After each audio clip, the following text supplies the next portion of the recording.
I think what's so cool about this is, like, one, you have built a community. People here, they're not just selling, they're actually educating people here, which is really cool. No, I'm excited to be here, guys. This is awesome. Technology now is just insane, and this place, can tear a hole in your pocket. That's for sure. I got to ask you, is there anything in particular that's caught your eye where like, man, I could put that to use? I mean, I'm a grill guy. I'm over here at all the outdoor kitchens, just like falling in love everywhere. Some really cool wall paneling I've seen. Just some of the different roofing systems. Even just like the little at-home projects. The AC, what was the AC company that we went by? iFlow. iFlow, I saw them. They have a really cool product. So it's just like little things like that I've been like really thinking like, I could do that. That's pretty manageable. No, absolutely. So I'm going to start probably with the most difficult question of the day, but who is Tyler Cameron? Where are we starting? Oh, man. We'll go back to, I was a kid who, football was always my dream and always my goal, but I came from a construction family. My dad was a general contractor. My mom was a real estate agent. They were kind of worked together in tandem. And so I was always around it. And my dad always made me come do the jobs that weren't fun. It was always sweeping the floors. It was always cleaning the projects. Like when I wanted to go learn how to be a carpenter, learn how to lay tile, do all these other things, because I was like, at least you're getting something done, I felt like. I hated sweeping floors. And but he was all about, no, you got to play football. My old football coach is here, actually. Wait, stand up. Where's the coach? My guy Adam right there, my old trainer. All right. Yeah. What's up? And so was he decent? Legit? All right. Not not as good as his other guys. Yeah. He trains all like the top NFL guys. Yeah. But so yeah, then football didn't work out. I ended up going to coming back and doing construction. But so I was home studying and doing my GC license and doing all that, and I was building my first house to sell, and I was bored one day and I saw an ad for the WWE, and I was like, this could be fun, So I wrote in like the craziest stuff, like I want to wear a red Speedo and wrestle people and wear red boots and kick ass and all these things. And I sent it to my buddies as a joke. They're like, dude, this is great. See what else you can sign up for. And I found the Bachelorette after that, and I signed up for that, wrote crazy stuff in there as well. And the Bachelorette ended up hitting me first, like 2 weeks later. And then I kind of just fell into that. And it was funny, the WWE hit me up like 6 months later, which I would have loved to do that, But I was like, I'm already done with this stuff, But yeah, that's kind of how I got my start and how I got the TV. And then COVID happened, kind of brought me back home, and I saw Jupiter in the market just exploding. I was like, it doesn't make sense, But then I realized everyone's leaving these cities and coming here, and people are buying $700,000 homes and tearing them down and building these big 2-story houses. I was like, all right, well, let's try it. So I got back into the business. Me and my dad started building like higher-end homes together. We did like 2 of them, and then now I just kind of been on the roll with it ever since. Yeah, no, so we've been watching you over the years through your career and how you've evolved as an individual. When you were on The Bachelorette, what was the experience like? Man, that was fun. Fly around the world, date a girl, and drink beer with your friends is essentially what it was. I had a ball. Hannah was amazing. The guys around me were amazing. I really enjoyed the experience. I was a kid who never left my little boat town in Jupiter, so to go see the world was really cool. It was a dream come true. I never thought in a million years it would be what it is now and what it was. But just very grateful for it, and it's been a roller coaster, of a lifetime. It's been awesome. When you were on The Bachelorette, were one of the destinations one of your favorites? Jupiter, coming back home to Jupiter, hometowns. That's it. I would say another favorite was probably Greece. Being in Crete was amazing. The blue waters and all that was truly beautiful. So didn't end how you expected it in Crete, but it was great. And you've been on a couple of shows since. You've been doing a lot of different things. Obviously, we've all seen your new show on Prime Video. How did that start? Like, how did you evolve? Come to fruition? Yeah, no. So it's been a long-winded journey with that one. It took about 4.5 years to get from like signing with a production company to getting to where we are today. And I'll take you through that journey a little bit.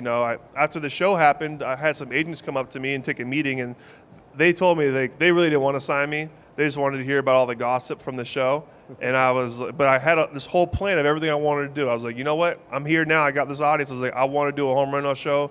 I want to move back to Jupiter. I'm a Jupiter kid. Like, I want to be a South Florida boy forever. And they're like, okay. So then we went out and pitched it, and we found a production company, and it's the same one who did Chip and Joanna's show. I was like, well, they got the recipe. So we kind of rolled with them, and, you know, we've had our ups and downs. If you watch my show, the main story of the show is we are renovating my mother's house, who she passed away about 4 years ago. And the day before we were supposed to shoot the sizzle reel, which you shoot a sizzle reel to sell the show to all the networks, my mom's accident happened. And she had a brain aneurysm, and just like that, she was gone. So then that postponed it, and then COVID-19 happens 2 weeks later, so that postpones everything else. And now we're like 8 months later, we're like, me and my buddies just grabbed some cameras and kind of made our own little mock sizzle reel, and they ended up using it and sold our show, and that's kind of how we got here. And it just took, the filming part is a beast, you know, like it's 7-8 months of doing 9 renovations, and then, you know, you go into post-production, which takes about 8 months. So it all adds up, and before you know it, 4 years later, we're here. Yeah, I mean, in this show, we have a lot of contractors, design professionals. They understand the reality of what you have to go through to build a home, design a home, even just remodel a bathroom. Yep. And being on TV, it just brings it all to reality and the struggles and what you have to jump through to get things done. You know, what can you say to that? TV makes it worse. TV makes it so much harder because they got to catch everything, you know? So you got to organize the producer. So you're basically, my position, I am managing the construction team, I'm managing the producers, I'm managing the clients, and also the town. You know, you got to do permitting and all that stuff. So it's just like a never-ending juggle. And but it was many late nights. It was like 4 a.m. You know, we're over there. They're like, Tyler, you got to go get some sleep. I was like, all right. I'll sleep for 2 hours and come back and shoot the reveal, you know, and it was just, it's a mess. But honestly, like, when you get to do the reveal and you get to see the people walk into their homes, like, it's just like that was amazing. That's what makes it all worth it. And that's like, I'll do it again. And so we're talking about season 2 right now, and I'm like, I'll strap up my boots and we'll do it again, you know, just because that's what I love about construction is you get it before and you get it after, and you get to walk someone into their brand new home. And so that's what makes it special. Yeah, and I mean, it changes people's lives. I mean, you're touching them in so many different ways. When looking at all the projects you did, do you have a favorite or even just a favorite part of one of the projects? Yeah, so we did one room, and it was like it was a bachelor house, basically, you know what I mean? It was like a very sexy, modern, masculine room. We did these really dark walnut panels throughout the whole room, and his bathroom has like this concrete looking finished tile in the shower, and it's huge. And I told my buddy, I was like, this place is sexy, it's beautiful, you know, like you're gonna love it. But I promise you and your little girlfriend, you're gonna be pregnant here in like 2 months. And sure enough, they had their kid about 2 months ago. So I was right. And but man, that room was awesome, you know. And we ended up doing a closet addition. So we got this Mac Daddy closet. We blew out the closet that he had because it was right next to his bathroom. I mean, the bathroom was probably 36 inches wide. It wasn't much room to do much in there. And so now we Mac'd it all out. And that for sure is probably my favorite project we did in the house. Yeah, and then as far as materials that you've used on all these projects, like, were you experimenting with anything, or was it all pretty much that you guys were used to? Definitely. I mean, it was the biggest education. I mean, I've never lime washed anything before. Right. You know, doing that, and you know, having a real artist come in and help us do that, that was pretty interesting. Actually, the people that were just on stage before, that's what they do. Really? The Venetian Plaster, lime wash, all of that. Those people that do the Venetian Plaster, incredible. Yeah. Incredible. The way they can do the arches and everything, it's a true art. But yeah, I mean, there's so many materials that I've never even used, and part of it is because I was always working for my dad, so everything was like contractor grade. So it's very, you know, simple, like basic stuff. When you throw a designer in the mix, you see materials you've never even seen before. You know, I'm learning that I was calling something like a rotan. It's rattan. You know, like I'm over here messing everything up. You know. And so it was just such a huge education, all the different materials and things to do, but how it all gives such dimension and life to like certain spaces. Talking designer, I don't know if she's here. Jessica, are you here? No, so Jessica Quintero is actually one of our featured designers in one of the vignettes, who was your designer on the show. Yeah, and I'm proud of her. If you go look at her vignette, it is awesome. She did a fantastic job. It's really cool. So make sure you go see her and check her out because she does some great work. And she's in like the Miami, Fort Lauderdale area. So if you're down south, she's a good girl to go to. Did you know each other before? How did that come up? So we had to do some casting, and we did some casting, and she is a firecracker. And I got to be around her, and I'm like, I don't know if even if we don't know anything about anything, it's just gonna be fun to be with you, know. And we kind of went off of that, and sure enough, it just became success and great. And she was awesome, and we all worked out well together. No, it's awesome. And watching all the episodes, I mean, it's inspiring. I mean, people are here to get inspired. People watch those shows, obviously, because they like the people on the shows, but it really gives them ideas and the possibilities and stepping outside the box. So you like doing some different things. Yeah, definitely. Let's talk about trends that you're seeing today and how you're implementing them. Yeah, no, something that I'm loving right now is a lot of the tiles right now, they're doing like Zalige is like a very popular tile company right now. It's all like the handmade looking tiles, and every tile looks differently, and just the different patterns you can do with it. And I'm doing it right now in one of my bathrooms, but I'm mixing it. I'm doing a subway tile, but doing it vertically. But one row is going to be green, one's going to be white, and so every tile looks different and everything like that, just to give it something different. And then the floor is going to be this terracotta tile, just something fun. And I don't know, I like to push things now. Ever since I got to be around Jessica and be around all these great minds, it makes you want to start pushing the limits a little bit. And you know, and really it's just to be able to open the door and be like, yo, I did this. What do you think? You know, it looks cool. And even my house right now, like when it comes to design trends and styles, I'm more like into the traditional stuff. I like the older stuff. I bought like an old 70s home, and we're doing the old dark mahogany wood floors, and we got the green and white checkered marble tiles in the kitchen and dining room, and we just installed like darker, you know, walnut cabinets in the kitchen, and we're doing like the marbles. You know, I cheated. I did the printed quartz, which is a great way to save money. I've been looking for this marble for forever, and it's like $6,000 a slab, $5,000 a slab. I'm like, I just paid like $15 for my appliances. I don't want to spend any more money. And then I found this printed quartz that gives me the exact look I want for the marble. My guy was able to miter the edges to give me that 3cm look, you know, and it came out perfect. And I'm thrilled, and it's just a great way to, you know, one thing about this, it doesn't always have to be as expensive as everyone makes it. I think you can find ways to find dupes and find things that make it more affordable and whatnot. And I'm all about affordability. I'm tired of, you know, we all get tired of swiping the credit card. I think we can all agree on that one. So when you're looking at a project, is there an area where you're like, okay, this is where I splurge. This is where I'm going to spend a little bit extra? Well, I think when it comes to like what's going to make your money back, it's always going to be the kitchens, the primary bathrooms and stuff like that. Those are always like the big value ones. But if it's going to be a home that you're going to live in for a while, you got to kind of create your place to kind of shut the door and get away from everybody, like your own little zen place. And I spent some money on a deck that I put outside of my primary bedroom. I put these French doors that go out to there now. Now I can go shut my bedroom door, be away from everybody, but go have a sauna, cold plunge, and like an area to, like a day bed to lay out in the sun, or even in the evening time when it starts to cool off. Just like a place to get away. And that's not really investing in your house. That's more so investing in you. And I feel like we all have kids, and we all have people that run around our houses all the time. So if it's a place that you can kind of get away, it doesn't have to be that big. It can be whatever you need it to be, but a place where you can just get away, deep breathe for a minute, and then get back to the craziness. Because our homes ain't really our calmest places. You know, I grew up in a crazy house. No, and that's really what it's about, because when we design our homes, a lot of times we're so focused on the business component of, okay, what's the resale? But it's so important to enjoy your home, turn your house into a home. And when you're looking at that, and I actually have a question regarding your deck. When you were looking at materials, what did you end up using, and did you go through a process of, because there's so much available? Yeah, so I ended up using a composite wood, a PVC type wood, and because it's supposed to cool better. The people that told me that it's not as cooling as I was hoping it would be, but yeah, you could do the pressure treated wood. We ended up making our fence out of that, but I did the composite wood, and I like it. It's easy to clean. It doesn't fade as well, and a lot less maintenance than doing the PT wood that you always got to stain and refinish and whatnot.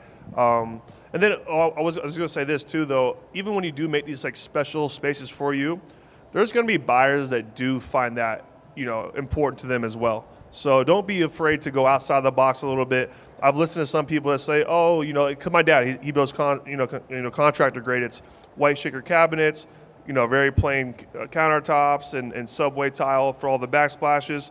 And it looks like every other house that's for sale. But the people that I hear have a lot of success are the ones who do throw in those extra little things that make it really nice and personable and something that's their own, So don't be afraid to get outside of the box worrying about resale value and whatnot. Yeah, because a lot of people, when they're looking for their home, looking to purchase, they like those accents and details and higher level, higher grade type of products. Exactly. And so you just met, obviously we've been talking about, you work with your dad. Yeah. So it's a fun relationship. Tell us about that. Yeah. What's it like? Because now you're not sweeping floors anymore. No. So now I get to try. I'm like, it's more eye to eye, but I'm never going to be eye to eye with him. I'm always a little bit below him because this is his favorite line. He loves to tell me. He goes, I've forgotten more shit than you know. And I'm like, thanks, Pops. It makes me feel good about what I'm doing here. But no, he's someone great to learn from. He makes people happy, and that's important in this business. You always got to please your customer. But I'll give you a story. Like we're doing one of our, first time doing a higher end home together, and it's kind of his first time. He used to do more track homes, and it's like just build as many as you can as fast as you can. So now we're trying to do higher end, and we're battling lights, plumbing fixtures, everything I say, I buy it. He makes me go and return it. So I got to the point I was like, you know what, Pops, you got this, and I come home. I come to the home one day to check it out, and I walk into the primary bathroom, and I'm like, oh Lord, what did you do? And I walk in, and he's got these big gray panel tiles that go from the floor up the shower walls and through the shower, and in front of the shower is this big beautiful tub, and on that wall he's got book matched marble, and then if you look over to the left to the sink, you got this other different marble that goes, through the countertops, up halfway up the wall. I'm like, a geologist better buy this house because you better love stones and rocks if you want to live here because this is just crazy, but we got a buyer eventually. So, but it definitely, I was like, dude, Pops, we got to talk these things through. He's like, well, I saw Jessica do it. I'm like, well, she knows how to put it all together, So it's tough. That's funny. What type of projects are you guys working on right now? So we're working on a couple bids right now on some bigger projects. Yep. We're hoping we get this one. It would be like our biggest, probably our biggest remodel yet. It's like a 14,000 square foot addition that these people want to do. And if we get that could lead to a lot more projects. I'm trying to finish my house, but traveling so much is like the hardest part because you travel and then all of a sudden your workers all go away. And then you got to call them all back and try and get them back in. And then I just bought another home that we're turning to a short-term rental right now. So yeah, and I want to ask, how many people here have an Airbnb? You have Airbnbs? A few back there, nice. So when you think about it, how you design it, you have to make it pretty awesome to have it be separated from everything else. What's your process when you look at more of those vacation style homes, and whether you're designing it for one of yours or if advice for someone else? Yeah, this is my first year ever having an Airbnb or a short-term rental. And the biggest lesson I've learned in the response that we've gotten is if you go to my show, you'll see there is a navy blue house that we do that's specifically for a short-term rental. And we went above and beyond. We gold plated the whole house, and I was kind of like scratching my head at the designer. I was like, "Really? We doing this? We spending this much money?" But I'm so glad we did because the response, you know what I mean. The amount of, it's going to take me a little bit longer to make my money back on it, but now it's every review we've gotten on that house has been 5 stars. My mom's house we also ended up putting on on Airbnb because I wanted to, I didn't want to live there. I felt like this was a good way for my brothers to make some money for themselves. And so I put that up there, and that one is much more easier to build, I'd say. Cleaner lines, more they call it Japan and Scandinavian type design inside. If you check that one out, that was episode 8, and that one's a much easier home to design off of and build off of. So we're kind of using that one and all the other houses that we're doing. But if you go above and beyond with your short-term rentals and add a little bit more money to your design budget, it's going to go a lot further with the people that are coming to stay there, because they're coming to your home to do something different, to stay somewhere different. And honestly, when it compares us to a hotel, they're getting so much more bang for their buck, so you're really leaving a lasting impression. So I think, add 10, 20, 30 more K into your budget to make sure you give it a little bit more oomph and something that people really love and leave. Because at the end of the day, you're only as good as your reviews are on there. So make sure you just give them what they want. Absolutely. And I mean, there's a lot of areas, and also you're furnishing it, you're going through the whole process. Is there an area so probably entertainment area, outdoor area, is there an area that you find that people really respond best to? So the outdoor kitchen pool area is like for me, when I'm looking for a short-term rental, I have a buy box is what they call it. So mine's 3-2 with a pool, is what I look for. And I have a budget. I try to stay between 600, 500,000. And in that buy box, that means I have an outdoor space. People come down to South Florida because they want to be by the water. They want to be by the pool. So I try to always build a really nice outdoor kitchen at all my places. And that's something that always people are thrilled about, because they have a place now to entertain outdoor and hang out. Because when they come here, they're leaving somewhere cold usually, and they just want to thaw out and be outside. Right. Absolutely. And you just mentioned outdoor kitchens. You mentioned it before. Common trend here. Do you smoke? Do you like propane, gas? Do you what's your preference of grilling? So at my kitchen, I have the, I'll tell you a story about this. So I have propane for the hibachi, and then I have the pellet smoker, which I have a really cool one that it can smoke, but also can get up to 700 degrees so you can sear, which is really cool. And then I have the asado grills. So you can do anything on that, steaks, whatever. Right. So I have an array of ways of doing things. I'm trying to become a master griller. I'm a master burner right now. Everything gets a little well done. My steaks are good though, I promise you. But yeah, I'll give you this story. The other day we're shooting a commercial for this outdoor grill company, and they came to my house for my grill setup, and I put the hibachi grill in, and I went in that morning, and I'm switching out I never set it up completely until they were the last minute, of course. Right. And so I'm switching the propane tubes out for the natural gas ones. I'm putting the propane in, and I think I got it all set up, and it's hot out already. It's 11 a.m., and so the sun's beaming right down on us, and I'm putting my hand over the grill as I turn it on. I'm it seems like it's hot, but I can't tell if it's the sun reflecting or not. So I turn it back off, turn it back on, boom.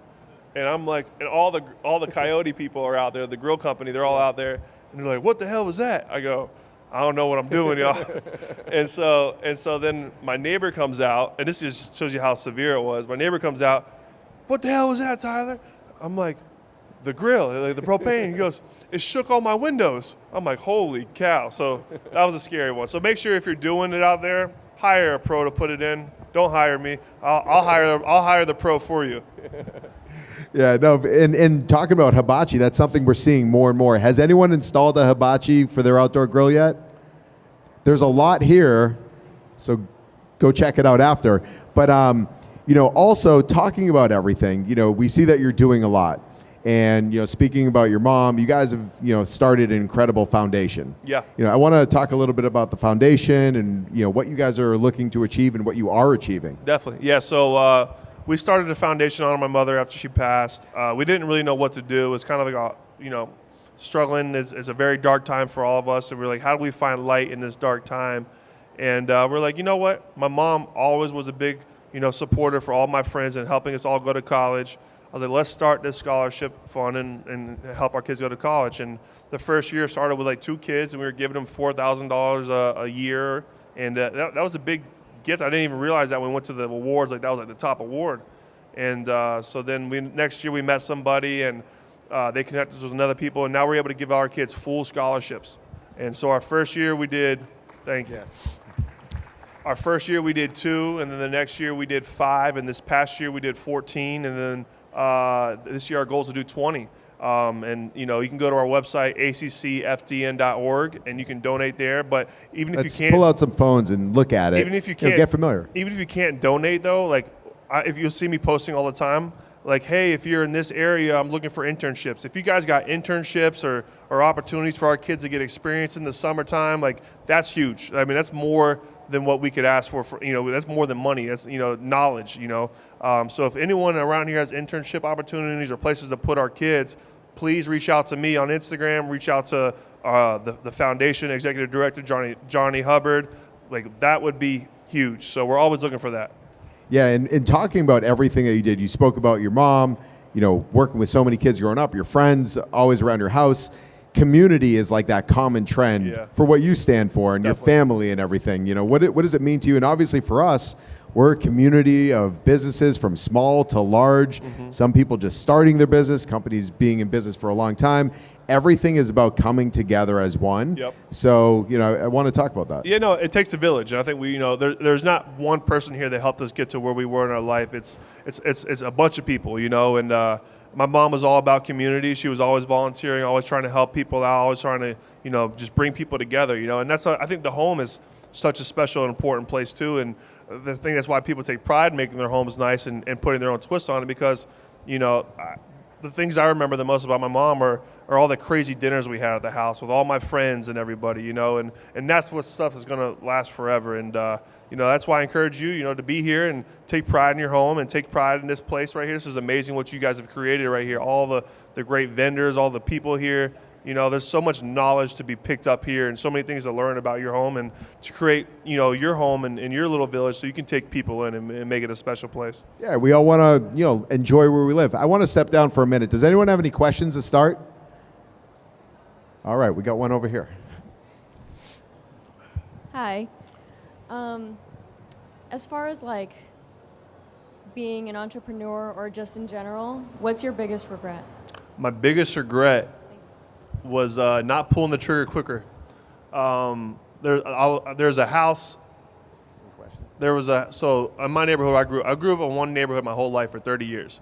And there was a house, there was a lot for sale. It was a house for sale for $600,000, I remember. It was on the water in Jupiter. This was like 2019, 2020, right probably at the beginning of the pandemic.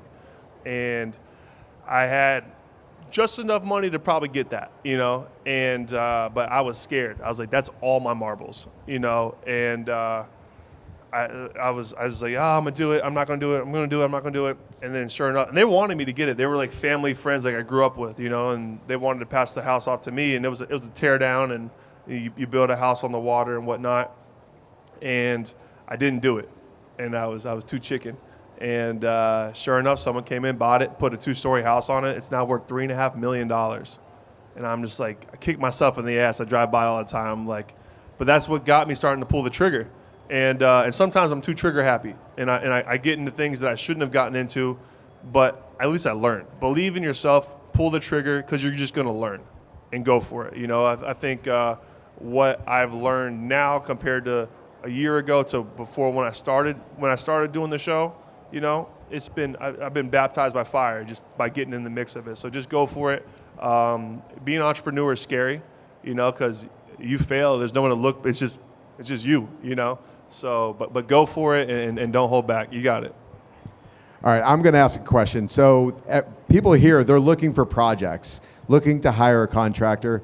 Is there a few questions or things that they should know to ask when hiring a professional? Yeah, I think when you're doing it, especially if you don't really know what you're talking about, you're kind of scared to ask too many questions, and it's really easy to get taken advantage of. You hear the horror stories all the time, but ask for a portfolio, ask for a website or something that they've done before, or ask for recommendations. I think we're too afraid to go ask our friends for help sometimes too. We're too proud, but go ask somebody. Go ask, like, hey, I need a good electrician. Do you know anybody?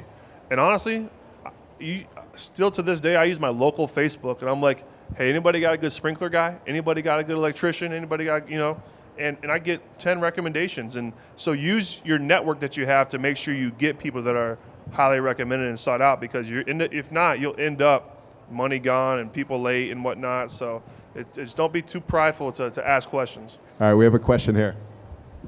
Have you implemented solar on any of your projects? I have not yet, but I'll say this. I grew up with a house that had solar on it, and it was for our pool heater. So that pool was cooking. It was awesome. I could be in that thing all day, every day, and I loved it. And then one of the hurricanes came and ripped it off, and my dad never put it back on. So We'll have to talk afterwards. all right. Hi. So I was wondering, how do you decide if you just rent the house or you sell it? Because you said you sold one when it started getting headaches. Yeah. So for me, there's like a couple ways to look at it. The reason why I sold that house was because it was a property in Jacksonville, and I thought I was going to start buying a bunch of lower priced properties in Jacksonville to start trying to build a portfolio up there, just because it was an easier barrier of entry than it is down here. But it just became such a headache, and I had so much stuff going down here still, I wasn't able to get up there enough. So I was like, you know what? The juice isn't worth the squeeze. I can't get up there enough. I'll just let it go. But I think when it's either like, a way to look at it is there's short-term rentals, there's long-term rentals when you're investing. And I think with both of them, you need to be thinking about playing the appreciation game. That's where I think you're going to make your money in the long run is I'm going to buy this house, they're going to rent it, they're going to pay my bills, and I'm going to sell it one day and make the appreciation on the house, and then I'll have some equity in the house as well. Short-term rentals right now I'm finding is the best way to get a higher return right away. I'm making much bigger margins, but long-term rentals, they're kind of hard to find. You got to find the ones that are cheap, and you got to fix them up, and then you got to go rent them. It's hard to find something that's new. It's going to be always over probably the rental price, what your mortgage is going to be. But yeah, I think it's just, you got to figure out how you want to rent it, what property you're kind of looking for and whatnot. So that'd be my advice. But the money you're going to make is on appreciation years later. Hey, how are you? Good. How you doing? Good. Your contracting business, are you taking it more in the direction of constructing new homes or remodeling homes? And then second question, as a contractor, which do you like better?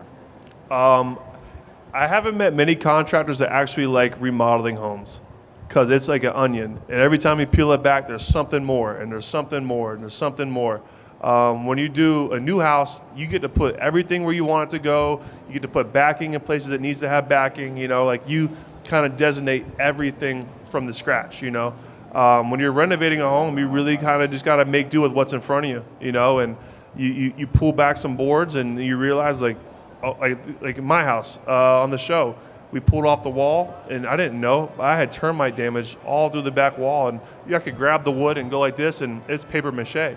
And so I had to go through termite process, which was like 3 more weeks onto the bill because they gotta do all this spraying, and they gotta treat the wood before you go and scab the wood up and protect it and all that stuff. So, I think every builder you talk to, they're gonna say they like new better. But it's the remodeling part's fun though because it's a challenge. It's like how do you make something? One of my dad's favorite sayings is, how do you sometimes you got to make chicken salad out of chicken shit, and you got to figure out a way to put it together. So, but for my future, I think if I'm going to do a rental project, it's, you'll see it on TV and you'll see some bigger ones. Like we have a big one that we're trying to do right now. So if it's the right rental project, we'll do it. But we like new builds, and we love finding land and building on that. That's kind of always been like what my dad taught me. And that's what my dad's like been good at, and that's what I've learned to like too. Question here. Hello, I'm a professional Venetian Plaster guy who puts lime plasters on homes. Yeah, this guy's the real deal. Oh, thank you, man. Quick question. What can you say to people out there? Why do you use Venetian Plaster natural green products in your home walls or ceilings? Yeah, no, I mean, it gives it such a rich, beautiful finish. I haven't done it in my own personal house yet. I would love to, but I was walking through a house the other day, and I was just in awe. And they have the arch Venetian plasters through the hallways.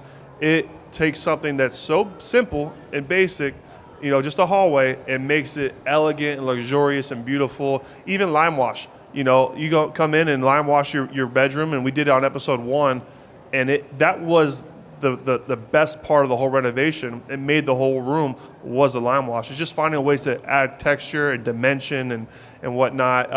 And I never knew what any of these things were until I had designers, until I met Jessica, until I met these people to kind of educate me on these things. And it can sound scary and it can be daunting, but I'm telling you, you put that in your home, it's a game changer.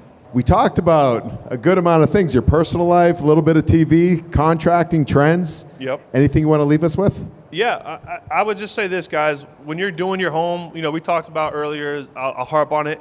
Don't be afraid to go for your style and put it in there. Don't be worrying about the resale value. It's your home. You're living in it. Make it yours. Make it a place that we talked about, a village that people are going to want to come to and gather and hang out at, because those are going to be the memories that matter. So go for it. Don't be afraid of it. Don't be afraid to ask questions. There's so many people in this building right now that are so knowledgeable. Go to them. Ask them. Ask him. What's it take to put Venetian plaster in my house? What do I got to do? How do I set it up? There's so many people here that can teach you so much. So this is a great place to be. Can't thank you enough for having me and just for putting this whole thing together. Absolutely. Thank you for being here. Let's all stand up. Give them a round of applause. Thanks a lot. Thank you. Awesome, man. Appreciate it. Thank you guys for coming out here and spending time with us. I appreciate it.